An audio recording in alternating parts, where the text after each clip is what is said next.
Түүний талаар хэлээ даа.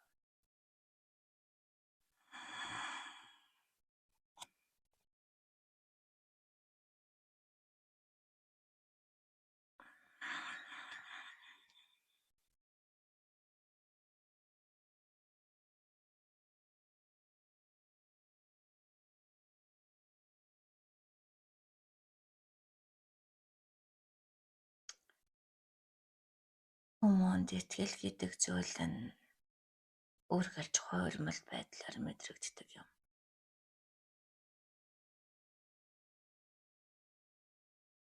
Огтон итгэл гэдэг зүйлийн огт ээж шимийн утга нь юу вэ гэвэл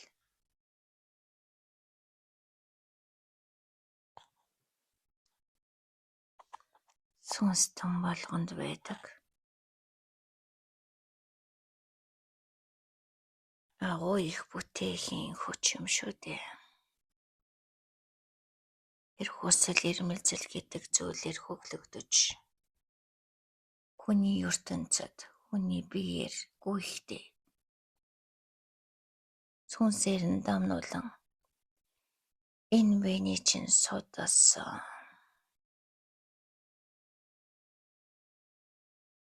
цас шингэн гүйх бүх ил хязгаарт гүйдэл бүрээр нэвтэрч энэ сүнсний агуу хийж бүтээх хүсэл эрмэлзэлт хүч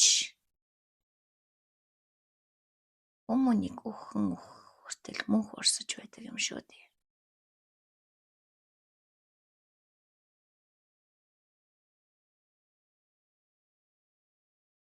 Итгэл нь тодроод ирсэн хүмүүний дотор агуу ихийг бүтээхийн хүч хоримтлагдаж түүнийг хийж бүтээх агуу хүслийнхэн ирмэлзлээр өөрөөс нь ам орон биелэж бийжиж эхэлдэг. Хийж бүтээж эхэлдэг бахнэ дээ. Тэрнээс биш нэгэн хүсэл биелэгдэж эхлэхгүй аваас тэр хүмүүний дотор агуу бүтээх хүч нь ороод ирж гисэн ч идэх хөхөөр оршиж байдаг гэсэн үг. Хүн болгоны дотор агуу бүтээх хүч байдагч түүнийг хувиргаж ойлгоно гэж өрөөнд дурдлаа шүү дээ. Байх чадамж цар хүрээндээ үүнийг хувиргаж болгохоор байх зүйлийн төгс бүтээгээд явчихдаг бахны дээ. Жишээ нь хүмүүний амьдралыг бод. Тэд өөрсдийн хязгаарт бодол сэтгэлгээнд автаад хязгаарт үг хөдлөлийг ярьж хязгаарт сэтгэл хөдлөлийг илэрхийлж тэр өхөн жаахан хязгаартаа орж ирэх хүслийн барьж авснаар тэнд орших агуу итгэлийн бүтээх хүчээ ашиглаад жаахан хязгаарт орших жаахан бүтээлийг бүтээгээд явж байдаг бахнэ дээ. Тэрийг төгс бүтээж байна шүү дээ. Тэгвэл хүмүүс өөрийгөө төгс бүтээх хүчтэй юм бол өөрийн дотроос гарах амьд сүнс нь энэ цусаар нь судсуудаар нь урсаж мөнх урсаж байдаг юм бол та энэ амьдралдаа ямар мөнх бодолтой байна? Тэрт нь амьдралынхын туршид бүтээгдээл явж байдаг бахна. Тэгвэл өөрийгөө үгүйсгэх хүчээр сулдараа гэж мэдрэх өөрийгөө би гэж оноосон хідэн үгэндээ мөнх итгээд явбал мөнх түүгээр орших нэ. Би чаддаггүй юм. Би сурдаггүй юм. Би үүнийг хийдгүй юм. Би үүнийг хүсдэггүй юм.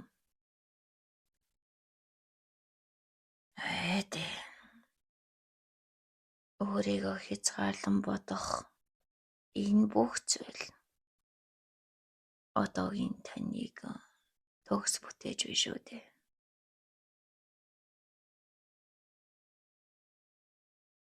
Хүн байгаа төвчнөөсөө илүүтэй гүн хүслээр бүтээх зарим үеуд хүнд ирдэг. Жишээ нь өмнөх амьдрал үе мөчлөх нь дуусаж шинэ амьдралыг эхлүүлэх үе хүмүүнд тохиолоо гэж үзье. Тэр үед хүн өмнөхөн гэж орхиод шинэ хийж хүих бүтээх тэр их хүсэлтэн автаж чадвал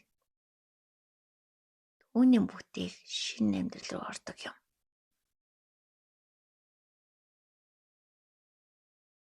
Түүндээ хэн их гүн итгэх нь угаас төгс бүтээж байгаа учраас итгэл дүүрэн амьдралыг бүтээдэг бах нэ дээ.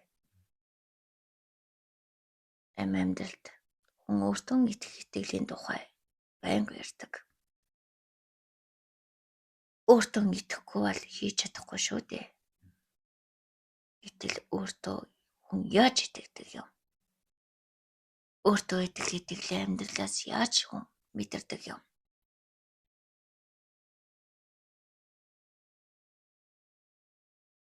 Яагаад шууд хийж бүтээх тэр чадамж гаргаж чадахгүй байгаа юм?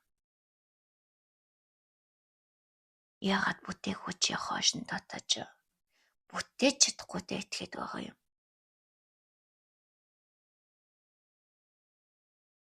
Хүн өөртөө итгэх итгэл гэдэг зүйл нь дүүрээд ирэхин алдаад дотор байгаа бүх хүчээрээ бүтээж эхэлдэг жамтай. Яагаад өөртөө итгэхээ болчихсон юм тэгээд?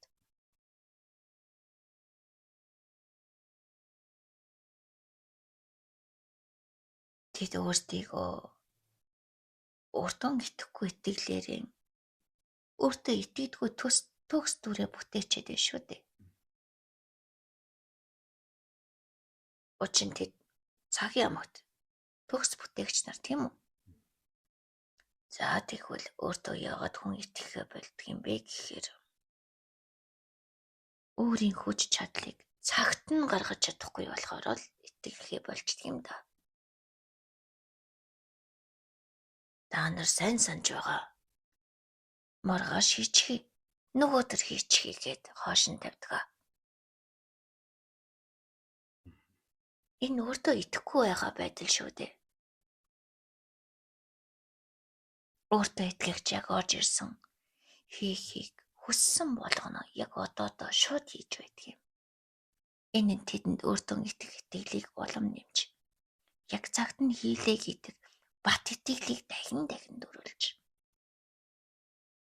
нэгэндээ төгс бүтээж байгаа энэ бүтээлээ маш төгс бүтээлээ гэдэг итгэл автлаа. Тэд өөрсдийгөө уурсалж байдаг байх нэ дээ.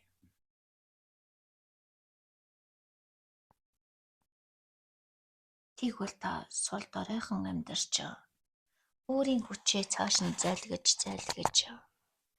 гаргахгүйгээр дотоод руугаа хийгээд байхад дотор бүтээх хүч чинь мэдрэгдэхээ болоод ирэхин алдад танд бүтээх хүчний урсгал байхгүй мэдрэмж төрнө тийм үү? Энэ үед хүн бүтээх хүчийг алдаж итгэлийн өөртөө бусдад өгч байдаг юм байхгүй юу да.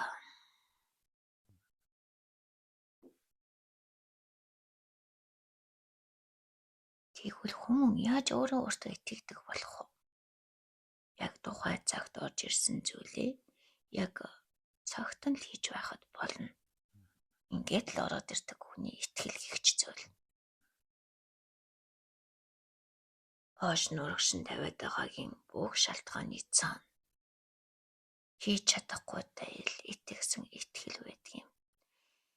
Тэгээд л хийчих боломжийг хийчих хүнтэй хамтрахыг хийх нэгэн ирнэ гэж найцсандаа хоошин тавьж байгаа юм шүү дээ.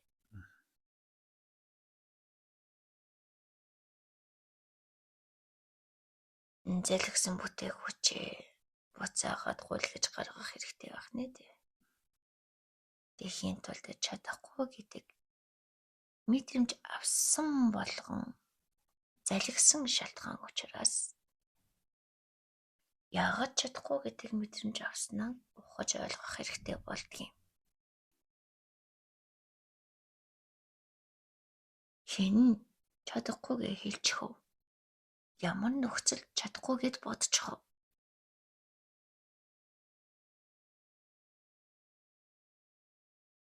Өөрөө өөрийгөө чадахгүй гэд дүгнчихсэн юм уу? Өөрөөр хэн нэгэнд дүгнэгдчихсэн юм уу? Эсвэл нэг олноороо тэгээ дүгнчихсэн юм уу? Хүн төрлөختнийг чадахгүй гэж бүгд давхар дүгнчихсэн юм уу? Ямар дотроос нь чадахгүй гэд хэлээд байгаа юм. Дотор дуугаалаа гэж чинь хэн өдөртөд байгаа? Хэн нөлөөлөд байгаа юм?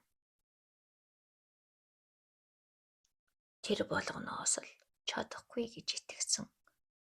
Итгэл болгоноороо өөрийгөө залгичихсан байх нэ дээ. Тэгвэл энэ дэлхий дээр чинь өөрөө амьдардаг хүмүүс алга. Тэд бүгд бүтээх өөртөө итгэх итгэлэн алдчихсан. Тийм учраас нийтэн худрах дундаа нийтийн итгэмжил дотроо нийтийгээ үнэн гэж итгээд өөрийгөө худал хэмээн залгичихсан байгаа юм шүү дээ.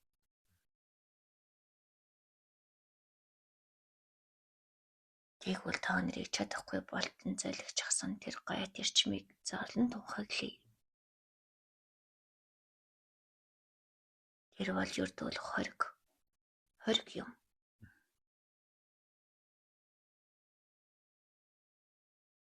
Бүхнийг хориглох сэтгэлгээ тэрэнд итгэх итгэл юм шүү дээ.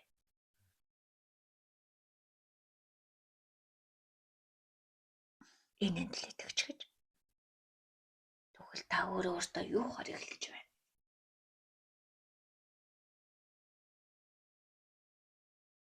Худлаа ярьж болохгүй гэж хориглоцсон нь. Улгай хийж болохгүй гэж хориглож байна. Та нарын амьдралын бүх хууль дүрм та нарыг хориглочихсан байдаг юм шүү дээ. Яг тэрүүгээр нь сэтгэж, яг тэрүүгээр нь амьдардаг учраас та нар бүгд чаддаггүй юм. Бүгд өөрсөндөө итгэдэггүй гэсэн үг. Үүний боол болчихсон байна.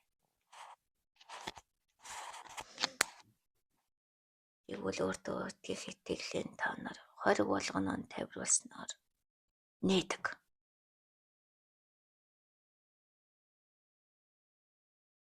Агуу бүтээх нийгэм таны харж байгаа шиг өндөр барилгаан барьж улс орноо төгөлдржүүлэн хөгжүүлэхтэй болсон юм шүү дээ. Та нарын агуу бүтээх хүч ямар ч хоригт баригдахгүйгээр нэгэнтээ төгс бүтээж байгаа энэ амьдралдаа өөрийн сүнсний дотор эрчим болгондоо итгэж мэдрэмж болгондоо өөрийгөө бүтээж чадна гэдэгтээ мэдэрч ухамсар болгондоо илүү бүтээхээ ойлгон ухаарч уламтай тэлсээр байгаад түүгээрэн өөрийгөө дүүнэн итгэж чадвал тэр дайны бүтээх хүчин төгс бүтээж амьдардаг юм даа.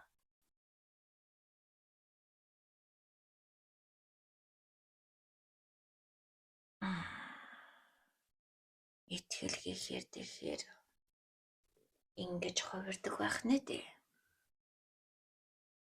Өөртөө итгэх итгэл багасхын дайтай. Бусдын итгэлийг дэмнэх хүч болоод хуурчихлаа тийм үү? Өөрөө бүтээж чадахгүй болчихлоо гэсэн үг. Бүтээж чадгүй амьдралдаа төгс итгээд түүнийг өөрчлүүлсээр байна.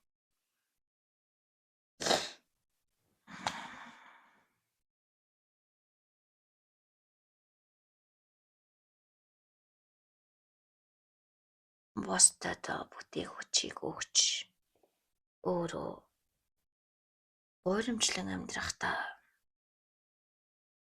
тэдний хууль дүрмийг бат сайхан хомгойлгож болж хэлсэн ярьсан үг болгоныг биелүүлэгч болж амьдр гэсэн заалтаар нь амьдарч үх гэсэн үхлээр нь үхдэг юм да.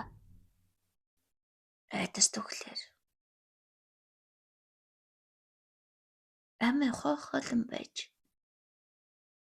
амьдрах бүх хүчээ зайлгаж амьдраад эцэст нь гүн үхлийн тунгаар өөрийгөө хордуулаад амьдралаас явж байгаа нь тэр дэж аваас амьдралыг агшааж байгаа нь тэр амьдралд амьдрах үүргийн хааж байгаа юм амьдарч байна гэж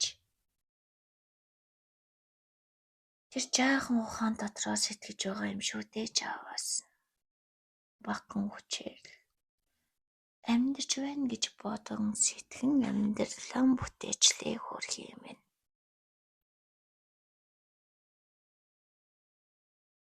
Тэгвэл энэ итгэх хүчтэй бусдад биш өөртөө хувиргаад шингээж өөрийн сүнсэнд хязгааргүйгээр хязгаар тавихгүйгээр итгэж өөртөө хязгааргүй итгэж түүгийн бүтээч нэхэд энэ амьдралыг тэр чигтэн өөрчлөх агуу бүтээх хүч мөнх байдлаар таны дотроос мэдрэгддэг юм. Мөнх итгэл.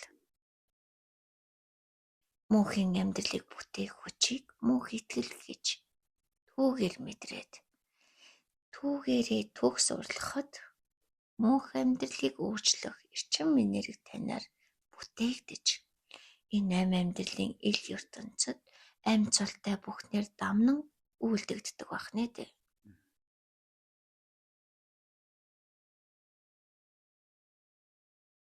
Гэтэл хүмүүн таны дотор амьдралыг бүтээхийг хүч байхад та юунд гудайна? Юунд сүгдэнэ? Зөвхөн өөрийнхөө итгэл үнэмшил сүгдэж байгаа юм аа. Өөртөө итгэх итгэл үнэмшилтэй сүгдэж байгаа юм.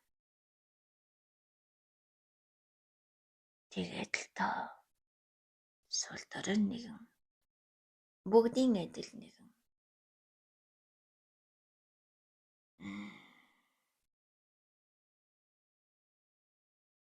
ийм л болдог. Тэгэхээр итгэл бол мөнх урсгал юм аа да. Амьдралдаа өөрчлөлт орж болох шинжлэх тэр итгэлийн барьж авч түүний дахин барих урлагт суралцснаар энэ амьдралдаа жинхэнэ бүтээж амьдарч сурдаг юм аа да. Гэтэл итгэл алдрах гэж нэг юм байна да. Энэ юу вэ гэвэл урд өөрийн бодож сэтгэж байсан болгон цаанаасаа сүнс түрэгж эдгээрийг задлан унгах үед цоошин итгэл, цоошин сэтэл түүнийг өрнүүлэх их хүсэл мөрөөдөл түүний дайтай бүтээх дараагийн агуу урсгал таны өөр дотроос өмнөх өөрийгөө өгөөсгөн байж шинэ өөрийгөө хүлээн зөвшөөрөн байж гарч ирэхэд сая өмнө итгэж байсан амьдрал болгон ч нурган онч амьдралын утга учир алдарсан учраас итгэл хэмээх нь задарч та сая дотооддоо үхэж таны итгэл бутарч таны сэтгэл түүний дагуу хөдөлгөөн болж таны бие түүнийг үйлддэг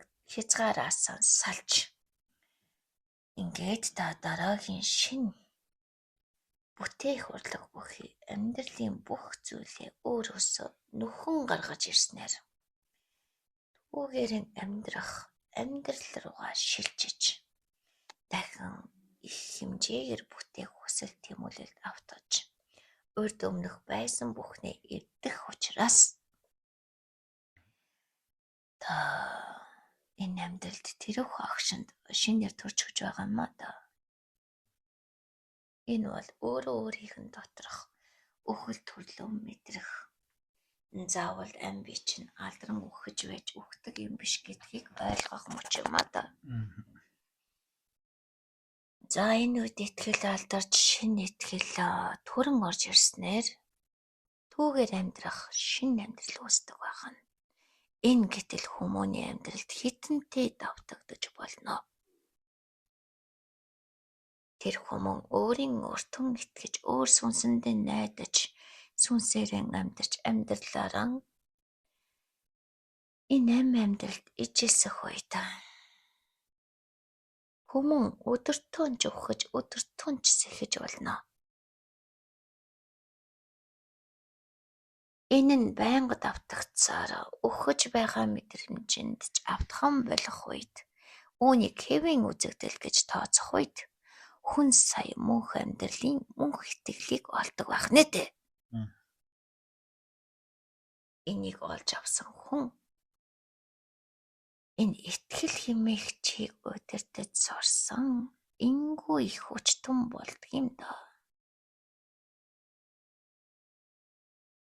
Тэгээд бусдын амьдралын мөчлөг болгоныг өөрийн туулсан мөчлөг болгоноор ахиулан ижил сүүлэн татаж ижил хэмэндээ нэгтгэж их хүчийг нь атгуулж чаддаг. Мөнх сүнснийхэн амьдралд нь мөнхөд оруулж чаддаг байх нэ дээ. Тэд бол энэ дэлхийд ирсэн бурхад. Бусдыг бурхад болон шилжүүлэгч. Бурхад гэдгийг чинь ард мөнх бүтээх хүчийг эзэмсэн итгэл байдаг юм штэ. Та нар бурханд итгэдэг үсттэй. Та нар Тэнгэртээ итгэдэг үсттэй. Та нар өөрөөсөн илүүтэн хүчтэнд итгэдэг үсттэй. Тэгвэл ийм чадамжаа олж авсан нэгэн та нарын доторх мөнхөд итгэх мөнх төлөвийг чинь гаргаж ирсэн учраас бурхтан бүтээж гинэ гэж хэлдэг юм а да. Энэ дэлхийд бүгд бурхад болоод ирэхин алдаад зуурдын амьдралын үхлийн эдэс бүрэн өгсөн төгсөж хүн болгон сүнс оюунаараа өөрийн ухааныг хурцалдаг. Өөрөмт биеийн тэтгдэг, уужрах амьсгалан уужруулдаг болдог байх нэ дээ. Энэ бол хүмүүний бие бурхан болж байгаа шинж. Та нарын энэ дэлхий дээр нэгтэй болсон бурхад хэмээгч нь бүгд хүн л байсан биз дээ. Ийм учраас бүгд бурхад болоод ирэхэд бурхад байхан болж тэд төгс төрөлтөн болон хувирах юм а да. Төгс амьдралыг бүтээх хүчээ эзэмсэн төгс бүтээгч нар байна. Угаасаа хүн өөрийнхөө бүхий л амьдралын төгсгөр бүтээдэг. Ийм амьдрал орсгалтай шүү дээ. За ингээд үргэлээ. Энэ бол амьдрах хурлаг юм аа да.